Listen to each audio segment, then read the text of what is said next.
All right, I want you to listen very carefully because I'm about to read your mind. If you're watching this, you're a vegan and you want to find out what sort of nonsense this is and leave a comment down below. Or you're someone that consumes animals and you're here to confirm what you've already known for such a long time. If you are the latter, I'm sorry to disappoint you. But before I summarize this whole video by saying, no, vegans are not weak, how about you just stick around, watch till the end, and understand a little bit more about the definition of weakness and about veganism itself. As with any topic, it's really important that we get on the same page. So why not start with the actual definitions of weakness and by extension the antonym, aka strength. Now, the definition of weak or weakness as per the dictionary is as follows: lacking the power to perform physically demanding tasks, having little physical strength or energy. Another definition: the state or condition of being weak.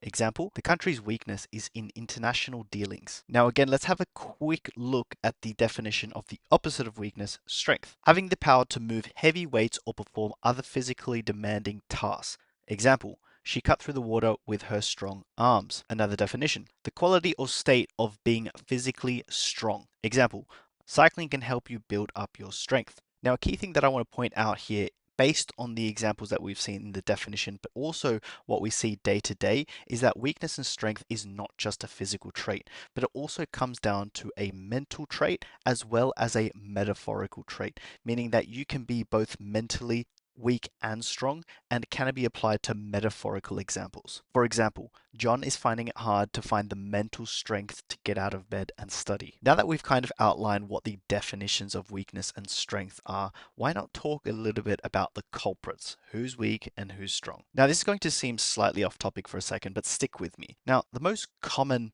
arguments against veganism don't actually have anything to do with veganism whatsoever. All the soy is causing deforestation. Where will humans get all their protein? Well, I went vegan for a day and lost all my muscle. What? Okay, so let's get on the same page about what veganism is by answering a very, very simple question. Are you for or against animal cruelty? Now, just to be generous, I will give you 5 seconds to think about it.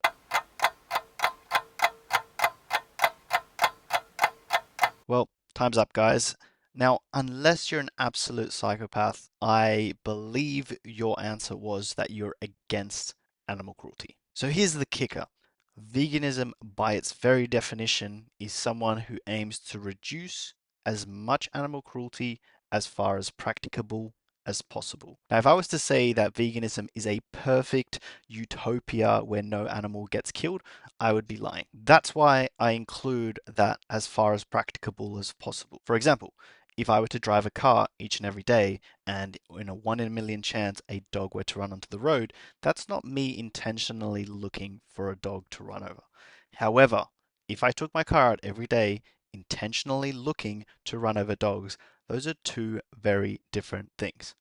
Can we agree on that? Why is the vast majority of humans on this planet against animal cruelty, yet the vast majority of us pay other people to abuse animals so that we can consume them?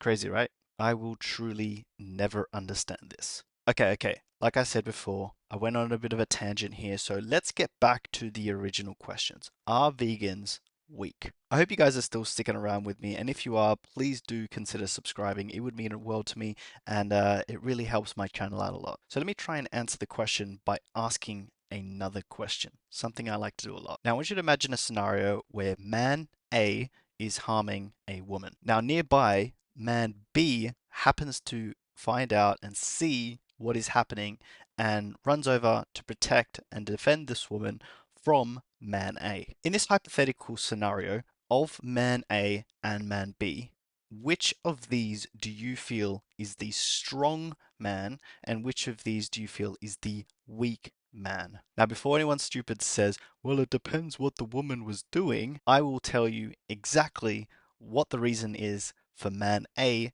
harming the woman. We asked this hypothetical man A what the reasoning was, and he told us the following. Well, I enjoy it. What's wrong with you? It's my choice. Okay, but that's worse. I mean, you do get how that's worse. right? Well, lions harm other lions.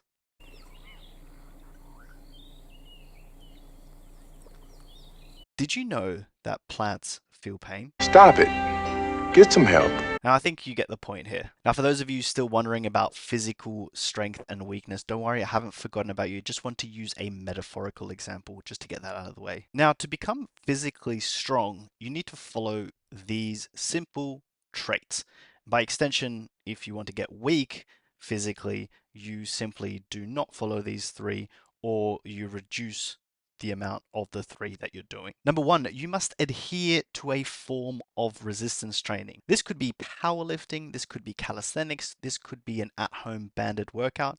There are literally millions of ways to participate in a resistance training workout plan.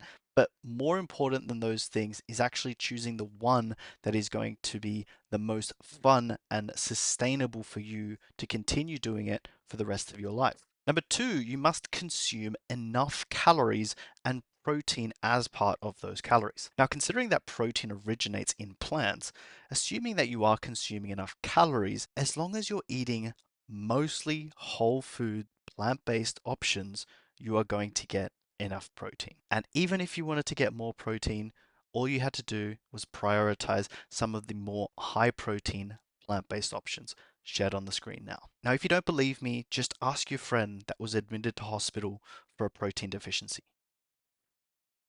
Oh wait, they don't exist.